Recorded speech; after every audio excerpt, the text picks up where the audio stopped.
Junkie Show with Hal Rudnick. Hey, Screen Junkies. You know, there's a few things I love unconditionally. Peanut butter, commercials where babies talk, and the X-Men. Just kidding. Commercials where babies talk make me die inside.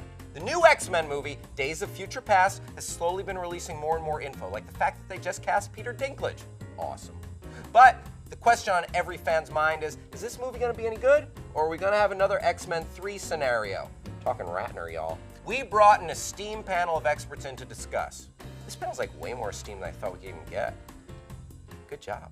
So guys, today we're asking the question, will the next X-Men suck? And we have an esteemed panel of experts helping us figure out whether it's gonna be good or not. First, we have comic book writer. He wrote the graphic novels Torso, Manhunter, and Captain America, Mark Andreyko. And from The Nerdist and from G4, the lovely and geeky Allison Hayslip. This is my esteemed face. And you've probably seen this guy all over your TV. He's in a million commercials. Mike Carlson. Thank you. So in order for the audience to be able to relate to where you're coming from, I'd like to hear your favorite of the 5 existing X-Men films. Allison, this does not include the Saturday morning cartoon show. Shoot, I love the Saturday morning cartoons. Okay, Please that's fine. exclude that. So let's just go down the line. Mark? I would say X-Men 1 is probably my favorite because Bryan Singer is responsible for bringing respect to superhero movies. We are the future, Charles, not them. They no longer matter. Allison? I will go with X-Men 1 as my favorite out of all of them. Mike? My favorite is X-Men 2. When Wolverine plunged his claws into a man's chest, I got a little emotional.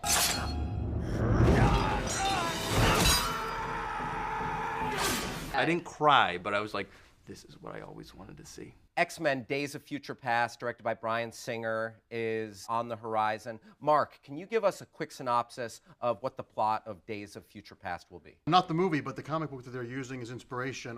Mutants are being killed and interred, and giant sentinels are doing things like melting Wolverine to nothing but his metal skeleton. Like, I think we're gonna get, like, 2 things from the actual story. Time travel and sentinels. And that might be it. Big question. Is Bryan Singer going to mess this up? No. 1, he started the franchise, so he has a deep, abiding concern for it. 2, they've seen some of the movies go off the rails. Don't you know who I am? I'm the Juggernaut, bitch! So I think that they've learned from Last Stand and Wolverine Origins. So I'm really excited. I think he's a great filmmaker. The stakes are too high over at Fox because they don't want to look like assholes in front of Marvel across the street. Like, they got a lot to prove, is my point. I think it's going to work because Hollywood at this point knows that they have to make superhero movies good. Because those of us who love the product will hate on it and not go see it if it is bad. Are we okay that he's mixing the 2 casts of the first 3 X-Men and X-Men First Class, kind of creating this bridge? I would hope that they would be mixed. I would want them to be mixed. My only concern is, are they going to be mixed correctly? I'm less concerned because at the end of the day, if Patrick Stewart and Ian McKellen are talking to McAvoy and Fassbender, I'm going to be happy. There's just something about that will make me go, yes, this is awesome.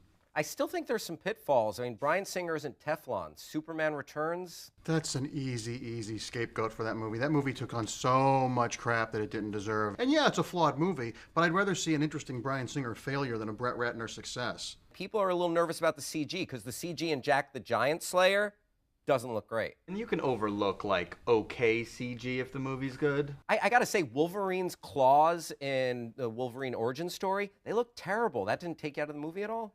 Well, If everything that took was, me out what of that took you movie. out of the movie, just the claws, then you have better endurance than anybody on this panel. Now that we're talking about the Wolverine origin story, I know you had an issue with Gambit in that movie. When I grew up watching the cartoons, like, Gambit was it for me. And the fact that he's felt like this kind of, like, side character that they haven't ever really quite dealt with is really upsetting as an X-Men fan. Like, I could care less about Cyclops. Bring me Gambit. Blasphemy. What? No. Big news recently, Dinklage is on board. So who is he gonna play? Allegedly, he's going to play Bolivar Trask, who invented the Sentinels. So I do think it's interesting that in the comic, Bolivar Trask is not a little person. I don't think anyone's going to care because when I would talk to my friends when I was little about our favorite X-Men, it was never Boulevard Trask. That was never anyone's favorite, so I don't think anyone's going to be like, it doesn't look like him. So let's pull back and talk broader universe. There are rumors that the Fantastic Four reboot is going to take place in the same universe. Well, it makes perfect sense to do that. Both the X-Men and the Fantastic Four are kind of science-based, so they're complementary, and they've been existing in the Marvel universe and publishing for 50 years, so why not? Do we like that they're keeping them out of the Avengers universe? Do we like them separate? No. Yeah. I hate it. I want them all in one universe. I want to see them all. I want Spider-Man to show up at the end of Avengers, but it's not going to happen. I want Star Wars in there too. Oh, Right. give it time. I want to hear your guys' ultimate nightmare scenario. What would make this film just DOA? Joel Schumacher. If I walk out of that movie and it doesn't make sense, I will be pissed. If it's like real grounded and realistic, I hate that. Well, it can make sense and not have to be grounded in reality, because technically, if Spider-Man, the real version of that, you get bitten by a radioactive spider, 6 months later you have bone cancer. So you don't want it too grounded in reality, because then it all falls apart. So Bryan Singer has said he's going to use this next film as an opportunity to, quote, correct some things. What's the one thing that you would correct? Mark? The mismanagement of the Dark Phoenix saga and the death of Cyclops. I think that was just a huge waste of some of the best, most iconic comic storytelling ever.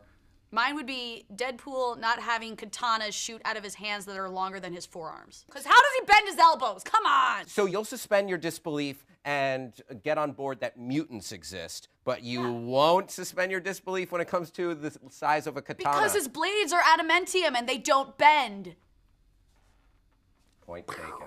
Guys, you make some great points. You obviously all know your stuff. But there's only one way to find out if the movie's going to be any good. We'll have to wait and see it. I want to thank my awesome guests, Mark Andreyko, Allison Hayslip, Mike Carlson. Thanks for being here. Who would your ultimate superhero team-up be? Who would you like to see join forces and mess crap up? Leave us a comment below. Best answer will get a Screen Junkies t-shirt. That's it, you guys. I'm Hal Rudnick. Bye-bye.